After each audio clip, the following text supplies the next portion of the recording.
Today at Mustang Project, we're going to be doing something a little bit different. One of our show cars, a 1967 Cadillac Eldorado, is in dire need of front disc brakes. We're going to take the drum brakes that came standard on the 67 Eldorado and convert them to disc. Now, one of the things we found it very difficult was finding a kit with all the parts required in one place. Well, we finally located one. And at the end of the video, we'll give you the link to the supplier. Mustang Project doesn't supply this kit. We just build show cars to showcase our LED lighting products.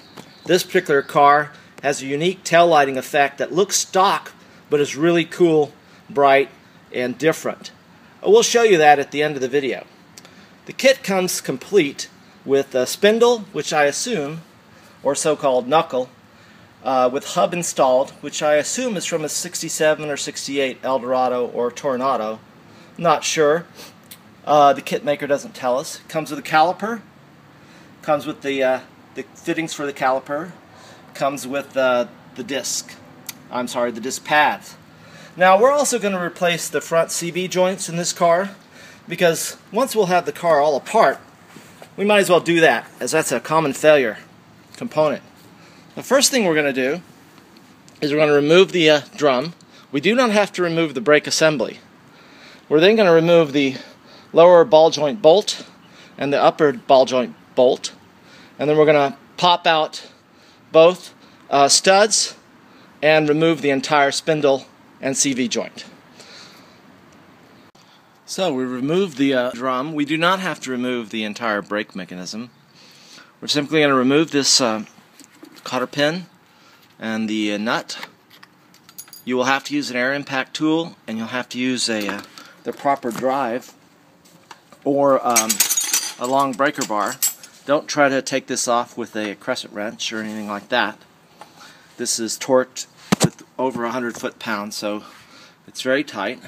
We'll remove this steering knuckle nut and secure the joint away here and down at the bottom. Then the entire knuckle will come off. Then we will loosen up the drive shaft from behind. And we'll give you an update after we do those things. Thank you. A very important point to understand is that you must jack up the car so that the weight of the car is on the lower control arm. If you do not do this and attempt to remove the spindle, you have all kinds of terrible things happen. You must have the weight of the control arm on the jack and the control arm basically straight. Now, we've used two jacks, one on the side of the car and one under the control arm, so we can move these up and down as we need to in order to get the parts in and out easily. This is very important. It's critical that this torsion bar spring be compressed, and that way you remove the stress from the ball joints so you can remove the knuckle.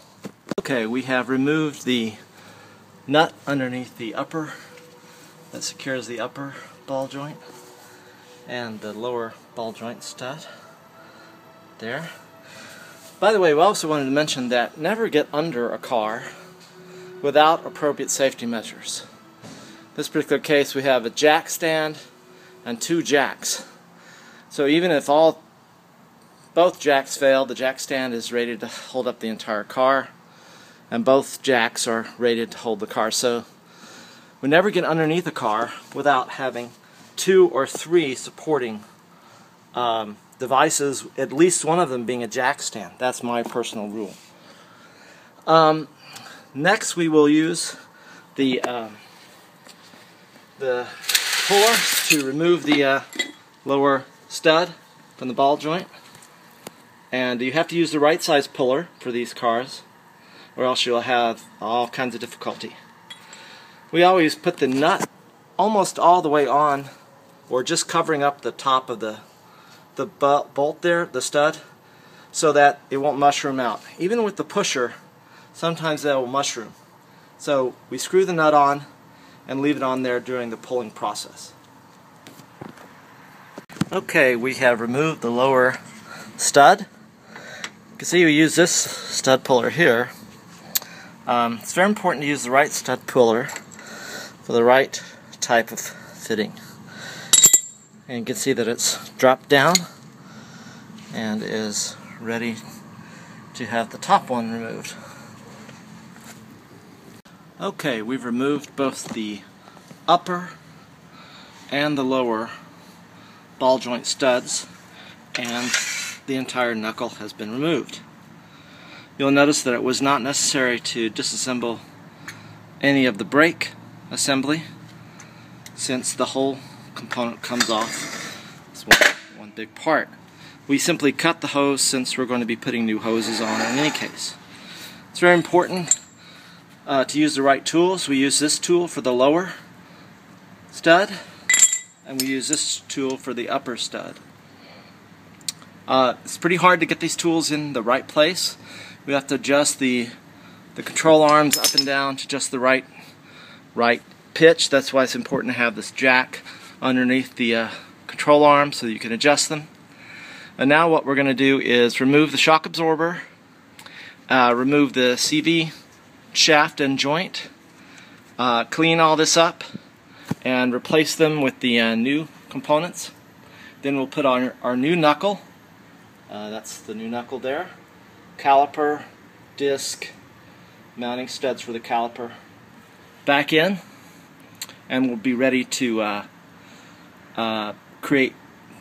put on in place the proportioning valve and the new hose and everything else. Proportioning valve goes over by the master cylinder. Pressing off these studs is quite a task. It takes some experience and some time. If you don't feel comfortable with it, you should get a pro to help you. But it can be done. You just have to have the right tools.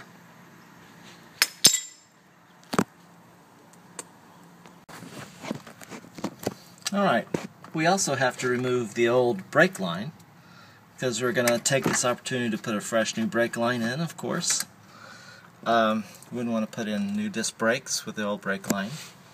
We removed the brake line by removing this brake nut from the line. Now, since the car is over 40 years old, most cars of this age, this line is rusted completely to the nut.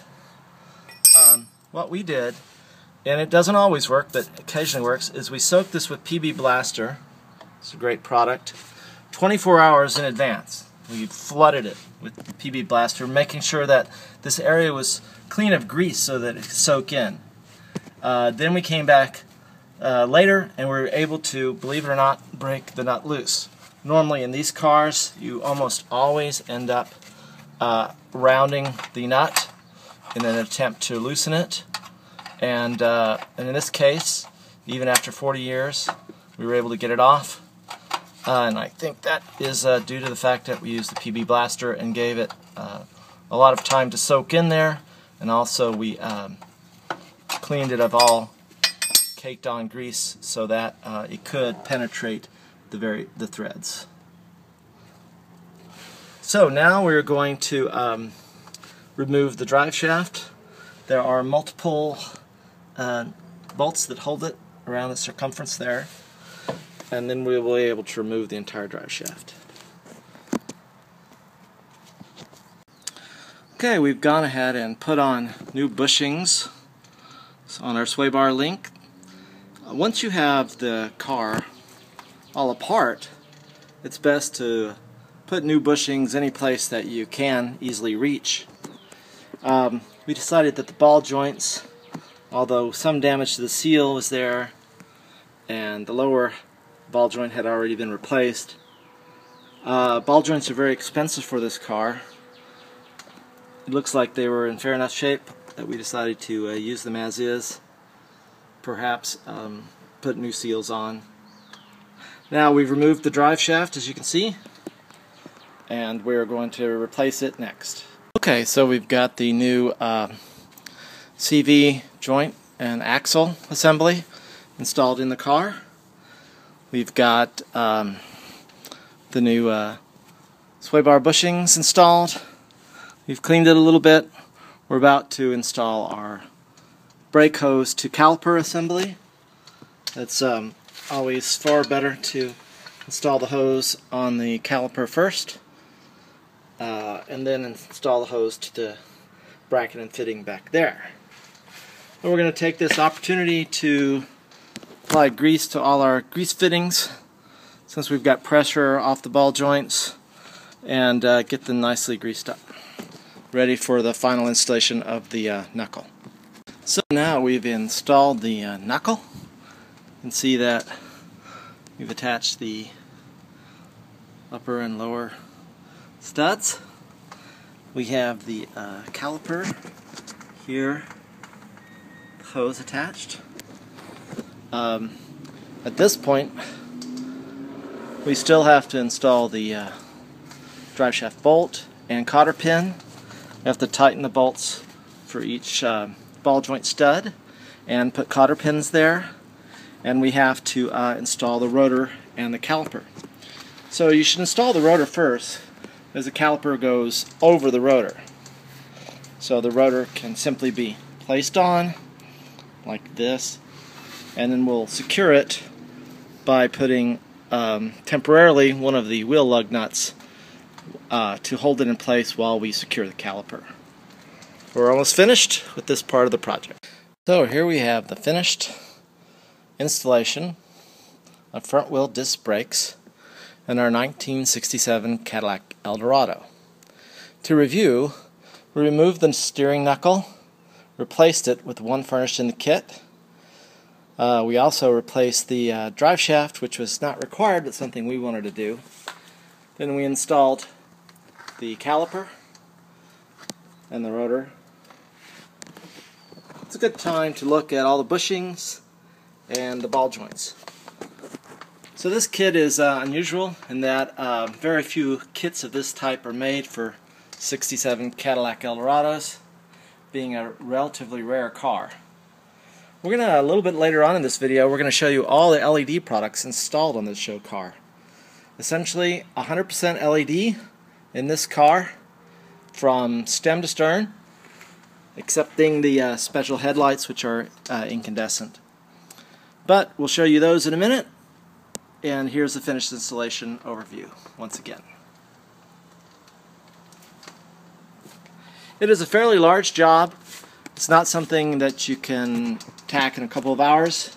You have to break apart the bottom and top ball joint studs, which takes special tools, and you have to do some heavy lifting, properly brace things.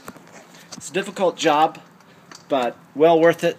We can now drive our car safely to shows and around town as we wish with the far superior disc brakes.